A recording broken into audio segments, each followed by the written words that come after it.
Hi friends, welcome back to my channel Saishi makes. இன்றைக்கி நம்ம பாபினில் நூல் சுற்றுறது எப்படின்னு பார்க்கலாம்.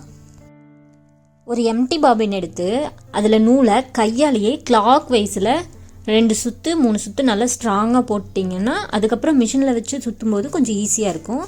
ஃபஸ்ட்டு பாபினில் நூலை கையாலேயே ஒரு 2 சுற்று ஸ்ட்ராங்காக போட்டுருங்க.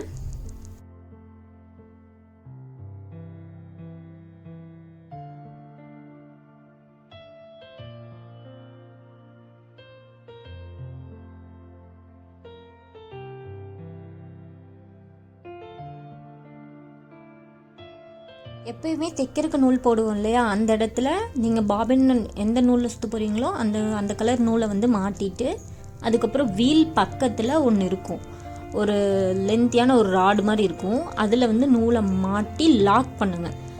லாக் அப்படியே அந்த வீலோட ஒட்டி வரணும். நீங்கள் வீலை சுற்றும் போது பாபின் சுற்றுதா அப்படின்னு செக் பண்ணிக்கோங்க. வீலுக்கு நேராக கீழே சின்னதாக ஒரு நட்டு மாதிரி கொடுத்துருக்காங்கல்ல, அதில் நூலை நம்ம மாட்டி விட்டுக்கணும். அப்போ தான் எந்த லூஸுமே இல்லாமல் பாபின் நல்லா டைட்டாக சுற்றும். அதுக்காக தான் அது. நீங்கள் நூலை கையில் பிடிக்கணும்னு அவசியம் இல்லை. அந்த நட்டில் மாட்டி விட்டிங்கனாலே நூல் நல்லா டைட்டாக சுற்றிக்கும். அதுக்கப்புறம் நீங்கள் மிஷினை ஓட விட்டு நூலை அப்படியே சுற்றிக்கலாம். அது பாட்டுக்கு சுற்றிடும். அவ்வளோதாங்க.